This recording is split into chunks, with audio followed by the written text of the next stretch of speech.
Hey everybody, welcome back to the ChatGTM Podcast. This is Michael Beck reporting to you live here from sunny San Diego, California. We're on beautiful Coronado Island at the Lowe's Resort. We're at the Restaurant Franchising and Innovation Summit, and it's been really quite a heck of a show in the last 24 hours. I've seen, heard, and had a lot of great storytelling going on, and there's a lot of leaders that are here that are doing some really cool stuff. And along that line, I'm here with Julie Wade, who is part of the C Society. She's a fractional CMO. She is with Crazy PETA, working with my buddy Mehdi over there and their team. And she's probably got her fingers in a lot of pies if I know somebody like this, because she is diversified. But jokes aside, first off, Julie, thank you so much for coming on the show. I am very excited to have you here. Every time I've talked to somebody from the C Society, I come away learning something about them and about myself. And that the one thing it teaches me more than anything is how important fractional work is today and how impactful it is. And so let's kind of get going on that subject. But before we do, how are you? Good. Yeah? Good. I'm thrilled to be here. It's gorgeous. Yes. You know, where you're at, you're in a southern state. It's not too cold right now. You're not suffering. It's not cold today. Yesterday when I flew out, we were in the middle of thunderstorms, and then it snowed after I left. So thankfully, I did not have to suffer through that. All right. So now you're saying. But then when I get home, it's going to be 80 degrees again. So. Yeah, or it'll shift it on you. Just go, neener, you're home. And whatever. Yeah, you wish you're back in California. Yeah. So, Julie, is this your first RFIS? Or is this old hat for you? No, I went to the one 2 or 3 years ago that was in Miami. Okay. Yeah, that was the only other time I've been to RFIS. And is this the first time you've been to a show and heard machine gun fire in the background? I have to say, it is the first time I've ever heard machine gun firing in the background, yes. Yeah, now for context, we're in San Diego and we're very adjacent to where the Navy SEALs train, and that's why we're hearing this, is because they're literally storming a beachhead here to train their chops, and they do this all the time out here. It's commonplace. Yeah. Just for us, it's like, is that gunfire? Yeah, there might be a jet that flies over at some point. And definitely some Apaches and attack copters and all that stuff. They're definitely staging and keeping prepared and keeping their knife sharp, so to speak, right? Yeah. Thankfully so. Yes, absolutely. And thank you, if you're watching, for everything that you do for us. So, Julie, tell me a little bit about yourself. If people don't know who you are, your background, where you come from, what you do. Sure. Yeah. I've been in restaurants and food service since 2011. Okay. So, decade and a half at this point. Really love it. Love the people, love the service atmosphere. And right now I am in, like you said, fractional roles. Yeah. Before that, I worked for a couple of different brands with head of marketing. And now I'm having the opportunity to do that with several different brands at one time, which is great. That's beautiful, because you can spread all the wisdom around. And also, I think what also happens in that, at least when I was talking with Tony on your team, is you start learning from each one. And this is now a form of cross-pollination as you're doing these different things with these different companies you're working with. Yes. So today you're with C Society, or part of what you're doing is with C Society, right? Tell me a little bit about what that is. Sure. That's just a collective of individuals, executives that are available for, whether it's short-term contract work or longer-term C-suite placements. Tony has built this collective of folks that are, it's all disciplines. It's not just CMOs like myself. She's got people that are finance and attorneys. There's attorneys in the mix? Yeah, there awesome. is. There's some legal folks in it as well. Operators, really all disciplines that are available, that if you want to contract through Tony, then, it's kind of like going and having a menu of folks, and you say, my organization may not be big enough to really have a COO or a CFO or a CMO, but I know I need that level of expertise and experience. And so she kind of has a menu of folks that would, be available and pick and choose and interview and that kind of thing. So in theory, that's what it is. Well, it sounds like it makes a lot of sense in that if somebody's talking to you as your client on the marketing side, but other things arise, like, okay, what are your needs across the board? And how does my tribe start filling in those gaps to make sure you got coverage? Or you also probably have access to that tribal knowledge throughout your network inside of C Society? We do, yes. There's been several times already, and the C Society's it's very new, very new, just in the last couple of months.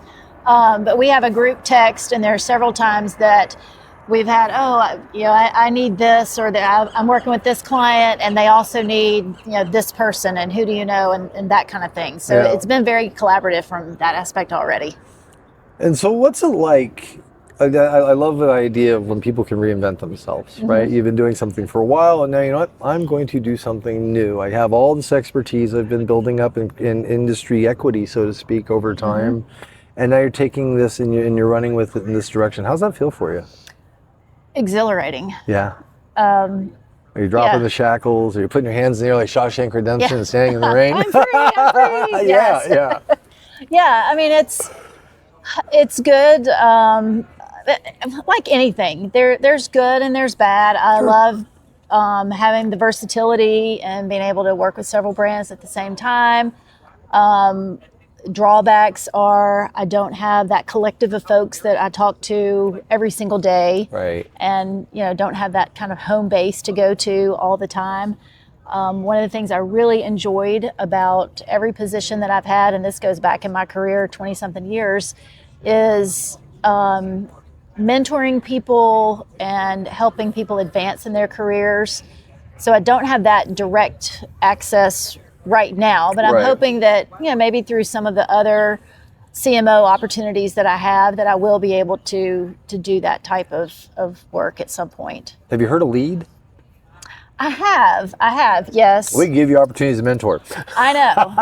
And I've been wanting to go to some of the events, but I'm in Alabama, and none of them have been in Alabama or really close to me, so I haven't been able to do that in person anyway. But I've talked to Amy about it before. Cool. So let's kind of pivot to modern marketing, right? Because this is a mystery to some people. It's like, they make some advertisements and it works. And it's, see, she laughs. So it's more, to me, yes, the creative side is there, but my misconception, and I've learned a lot about marketing over the last couple of years, is the creative part is a facet. It is not. This is a big data game, isn't it not? Oh, it is. There's so much to it. And I named my company Barrago Marketing, and Barrago is a made-up word, but it's a derivative of barrage. Okay. And that's based on the fact that marketing is a lot of things all happening at the same time. There's not one silver bullet. There's not one thing. You may have the best creative and the best branding in the world, but if you're not doing the digital side of it right, or you're not doing the guest experience correctly, if you have bad tech, you have bad data, any of those things go wrong, then it doesn't work altogether. And data is a huge component of that. Having good data, having it collected in the same place the one place you want it to be, knowing what to do with it, and then being able to execute on it, and then report back on what you did so that you can take that, learn and grow, and hopefully be smarter about it next time. That's kind of the name of the game now. So when you smoke jump in, you're coming in to fix something. What do you usually find is broken? A lot of time it's the data. Really? Yeah. It just depends on what systems you have, what's talking to each other, how old it is. That's a part of it.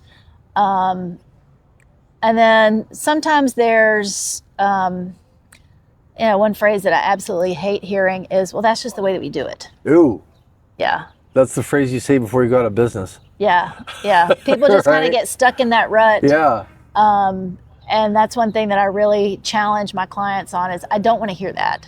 So just because you've had that before doesn't mean that that's really brought success or maybe the best way to do it. There's probably other ways to look at it. And if you have an open mind, then there might be a better option for that. How do you bring them along for that journey? I mean, well, one, I believe that if they're bringing you in, they probably have a feeling that they need to not say those things. Right? They do, yeah. Yeah, they do. To some degree, they may think, okay, well, I'm bringing you in to do this one particular thing, or I know you're an expert in this, but don't really touch this part. Right. Or they may think that this part is broken, and I know it's broken. And then when I get in, then I say, oh, all these other things are too. So it's a delicate balance, but it's all relationship driven. So if I can prove myself on the things that I've been successful with in the past, have a track record of, and then continue that track record with a client, have successes with them, then they tend to believe a lot more of what I'm saying and will listen to me further down the road. My business partner, Chad, often asks in almost every podcast, one of our things we like to ask is what brings you joy, right? And in the same vein of that, like, what do you geek out on when it comes to marketing that you really go, God, you guys got to get in on this. This is really, you don't get it. This is it. Like, what do you vibe on? I'm not really a numbers person as far as like being able to like recite numbers off the top of my head about stuff. But the way that there's so many platforms now that are able, and this is with the help of the LLMs, has been just a tremendous asset to that, to be able to parse that data into a way that you don't have to have a data scientist anymore to be able to go in and really take what the reports are spitting out or to generate those reports. Run it through the cube and do the hard lifting. But you can really go into so many different platforms, and I've seen there's several I've had demos of in the last few months that you just go in and ask a general question. What's my number one selling item? What's the best selling item on the weekend? Or just in normal everyday language. Those really get me excited now, and that they're putting those types of the data analysis and what will eventually lead to decisions in the hands of everyday marketers, and not leaving it such in a tech heavy space. And since you're on the subject of LLMs, and if I say AI, I usually say it's a drinking game and everybody has to take a shot, but then we all be trash. But copy is a big part of it, right? We have to write content for that. That content has to land. People talk about hyper-personalization and things like that. But how much, in your opinion, should the people own of creating that copy, and how much of that should be the AI or the LLM? In my perfect world, a human would create the concept of the copy. And then if it needs to be replicated in different formats, that's where you could have AI take over. If it needs to be shorter here, longer here, different format, change the tone a little bit for a different audience, I think that's where you can let an LLM or something get involved. But really, you're going to have the best results still when the human does the thinking on the front end. Yeah. Well, Josh Halpern was talking about that a couple of weeks ago. We were having a conversation with him, and all of his speaking engagement he's doing, he's going to be talking about the human side of the restaurants, putting hospitality back into hospitality, because we have so many tools, so many things that are starting to actually literally remove us from the guest. To have a voice of the drive-through, have this voice on the phone, and all that. Kiosks. And on the same tone, how do you keep it warm when you're talking to the market? How do you maintain that or manage that, or what's kind of the North Star that you tell your clients? So you're looking at them saying, here we are, this is our identity. And how do you express that brand identity? Well, you have to be authentic to the brand all the time. So whatever it is, you have to have that core brand value and just be consistent with it all the time. And that's through all channels. That's your third-party delivery channels, that's your online ordering, that's in your catering, that's your social media, that's on your website. If you lose sight of that in any one of those channels, then the customers can pick up on that and know it's inauthentic, and then it becomes, they may feel that it's AI generated or not really part of the core brand. So I would keep up with it that way. And what about, and I keep discovering there's things that are marketing that I had no idea you're being marketed to, right? So you have direct messaging and you have ad spend and stuff, but then things like catering orders and cups that are branded, and how important are all these various channels that are, because it's all these minute touches that ultimately, shoo, go buy this or get a fee for a brand. Are things like that important? Oh, absolutely. Yes.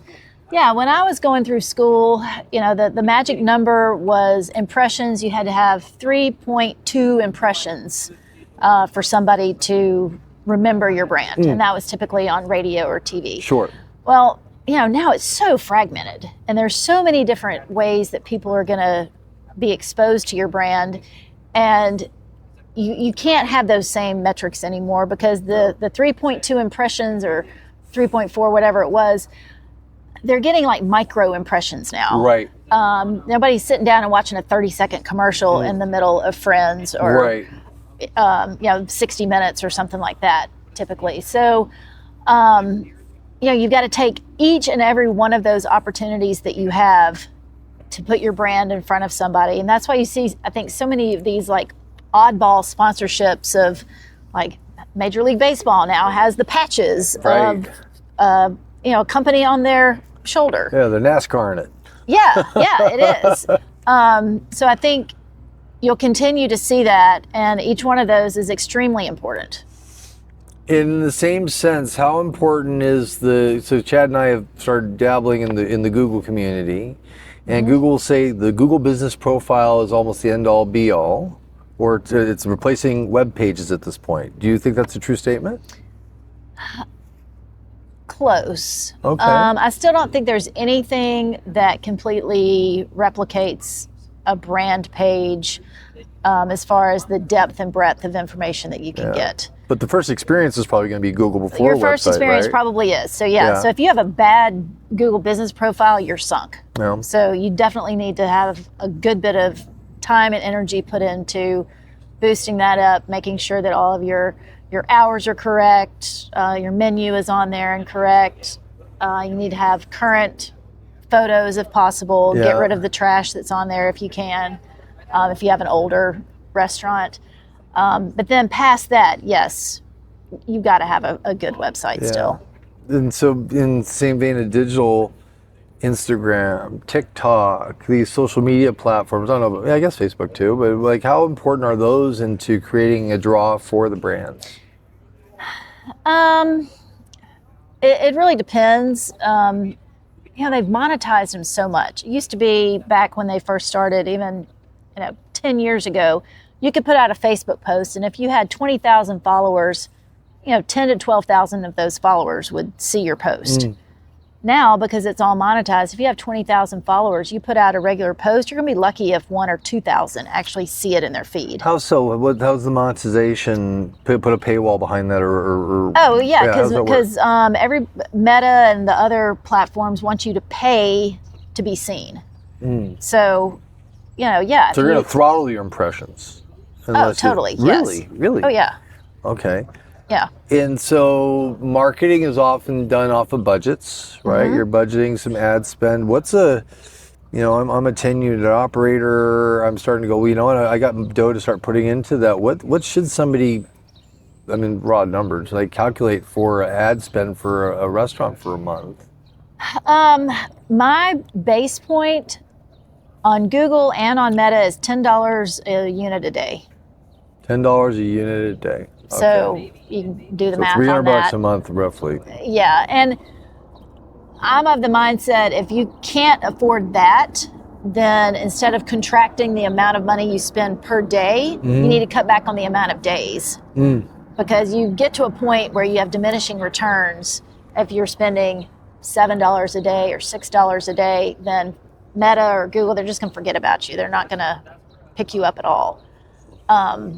So I think it's more beneficial that, let's say my busiest days of the 7 days are, say, Wednesday through Sunday. So I'd put my budget in those days, forget about Monday and Tuesday, fish when the fish are biting on Wednesday through Sunday, and use my budget those days, save on the other 2 days. And that's how I would formulate my budget for the year. Thinking about that, so if I'm a restaurant brand, I'm listening right now, right? And I think I might be doing all right, but I might be feeling some things that would tell me I might actually not be, or might need the services of somebody like yourself or the C Society. What are the things I'm feeling right now that would say I probably need help? I think everybody in the restaurant industry feels a little angst right now. And there are things that we can do to help you navigate these uncertain times. Everybody is stretched on labor and cost of goods and everything else. So I would think that, if you see your margins declining, your foot traffic declining, I would always say that you really need to look at your transaction counts and covers or whatever you're counting that way. Not so much revenue, because revenue is kind of a false indicator depending on if you raise your prices. Right, or you're making money on the revenue you have, yeah. Yeah, but it's the amount of traffic and orders that you're getting. And if you feel that is slipping or you're not happy with that and it's not growing, that's the point you probably need to reach out to somebody for extra help. All right, I'm going to pivot. Okay. It's because I know that you are starting a podcast, or somebody told me, and Yes. so what's that all about? Okay, so yeah, my sister and I have this little passion project that we've been working on for months and months, really almost goes back almost a year. So now having flexibility and time to do it, we're actually going to record our first episode on Friday after I get home. Nice. Yeah, and it has absolutely nothing to do with restaurants. Okay. But it's about civility and bringing civility and manners back to society, because there's a huge gap there, and it's not just in the workplace. That is a big part of it. Right. Because statistics say that each employee is costing about $14,000 to a company because of incivility in a year. Each employee. Yeah. Because of just lost They're turning time, turning people off, and just bickering between employees that makes the manager have to stop what they're doing and navigate those relationships and lost customers and those types of things. So we're going to talk about some ways that we kind of identify things that are happening out there, and then hopefully some ways that we can try to make society a little bit nicer to each other. I love that. I love that. I honestly, I think about that all the time. Like, why don't see people say please or thank you or excuse me? Yes. Right? It just takes a moment. It does. It just takes a moment. What do you think why is that? Is it the digital age because we're removed and nobody gets a biff in the nose when they say something chippy anymore? I think that's part of it. I think a lot of it has to do with so many moms work and they kind of pick their battles on things. Yeah. And so maybe whereas before that was just part of being raised and it was just what you learned, now it just kind of has gone by the wayside. Yeah. So, but it's not hard. It's easy to do. Just make your kids say please and thank you and all those little niceties. Yeah, I think if you raise somebody to be entitled, they're just going to do that. Well, I don't think kids feel enough suck these days. Yeah, totally agree. They got to mow the lawn, they got to do the dishes, they got to work out in the sun. Let me give you everything you ever wanted from day one. Yeah, I read a post on X, I think just yesterday, about a woman that said she doesn't let her kids have devices, and it really sucks for her and her kids right now because she's taking a lot of heat as a mom. Right. That, you're a bad mom, you're not letting them do this. And she's, well, I'm trying to raise respectful and productive adults. Yeah. And I'm willing to live through that now because I think what's going to be on the other side of it is going to be better. And I thought, well, that's pretty interesting. Thankfully, my kids came up before a lot of that, and I didn't have to deal with it until they were older. Well, the truth is TikTok spends more time with people's children than the parents or the teachers, right? Oh yeah. And if there's word about how the algorithms play in certain countries versus other countries, and this is not gospel, but what I've read is that the algorithm in China is about servitude, entrepreneurship, being respectful, and all this. And that our algorithm actually promotes pranks and acts of incivility and all kinds of other stuff that's just not helping us. Yeah, that does not surprise me at all. Yeah. Well, good for you. I love that. How often are you going to be airing? Hopefully once a week. Yeah. Once we get going, and then I'm gonna do a newsletter to go along with that. Yeah. And then I've also created a curriculum for businesses as well. So hopefully take that into businesses to try to teach their employees how to be more civil toward each other and how to bring back etiquette into the workplace, and talk about all kinds of things like when you go to dinner, business dinner, what all the different things on the table mean. What do you do with all of them? And Like the Post-it note? No, I'm just kidding. Salad fork, spoon, yes. soup spoon. And what do you do placement. with your napkin if you have to get up and go? That one I don't know. Okay, if you leave the Is it table, on what do you my do? Is it on my armrest on my chair? I don't put it back on my plate. No, you don't put it on your plate. You put it in your chair. Okay. And then when you come back, you put it in your lap. Okay. But little things I like that. imagine two Southern bells in the best way possible doing it. So what's the name of your podcast? It's called That's Not How This Works. No, what's the name of your podcast? No, I'm just kidding. That's not how this works. I love that. I absolutely love that. Good for you. That is great. We call ourselves the Civility Sisters. Civility Sisters. Yes. And what's your sister's name? It's Karen. Karen. I know, but she's not a Karen. She's not like that. I know. She hates that, but I can only imagine. I love that she's the opposite of that. Yes. Well, I know that we have a cruise coming up, and I want to make sure that we get you ready to just disembark and be able to go with everybody. But as far as people that are interested in working with yourself or with Sea Society, what's the best way to contact you, reach you? I know you're on LinkedIn. I'm definitely on LinkedIn. Yes, it's Julie Wade CFE. Yeah. Which is Certified Franchise Executive. She's here. Not Fraud Examiner. A lot of people think that's what the CFE stands for. Is that really people think that? Oh yeah, all the time I get that. Okay. Yeah. People that are not in the restaurant or franchising world. Okay, yes. So LinkedIn, and you can look up Tony's website as well. I think it's C-Suite Society. Don't quote me on that, but she does have a website. Okay.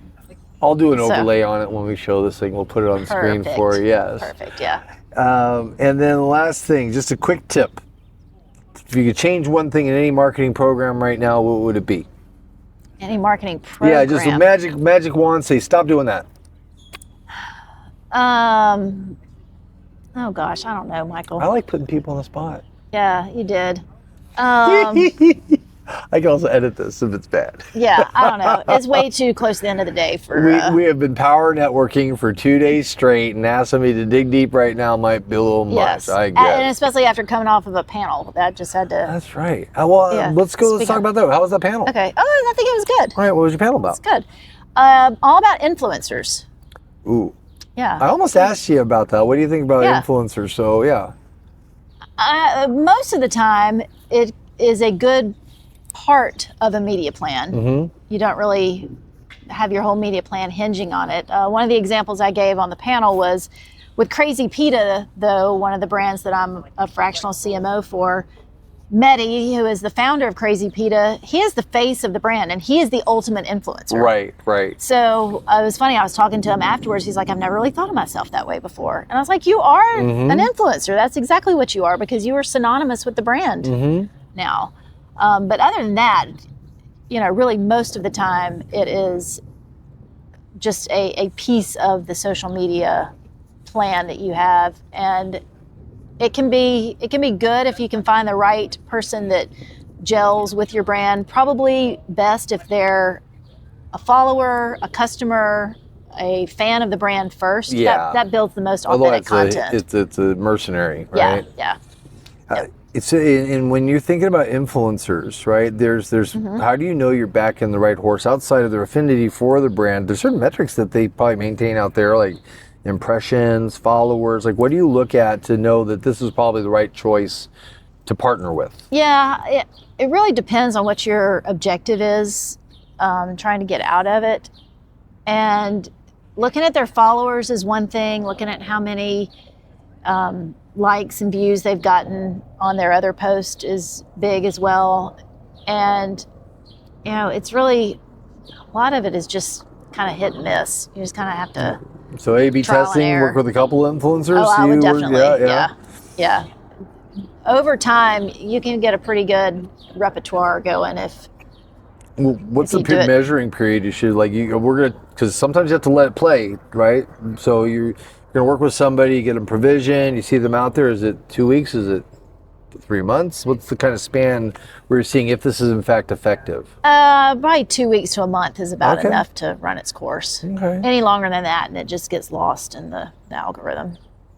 Well, there's a lot to unpack here about being polite, about picking influencers, about reinventing yourself, about the sea society, and also about going on a cruise. Which we better do pretty soon. We're gonna. I have a feeling we might have some old fashions after that too. So, well, Julie, thank you so much for being on. You're wonderful. I love that you're trying to bring civility back to the world. There's not enough of it in here, and I think that's fantastic. One of the things that we always close our podcast with is random acts of kindness. Sprinkle that stuff everywhere because you never know whose day you're going to change or make better. I think that falls in line nicely with what Absolutely. you do too. Wonderful. Yeah. So everybody, this has been Julie Wade with the Sea Society and with herself. If you have any questions, you know to find her on LinkedIn or reach out. And if for some reason you can't find her, find me and I'll find her for you. But for now, Julie, thank you so much. Thanks, Michael. It's been my honor. And we'll see you guys later. And happy St. Patrick's Day. Apparently, she's not getting pinched, but I am up for grabs. So. I got the memo.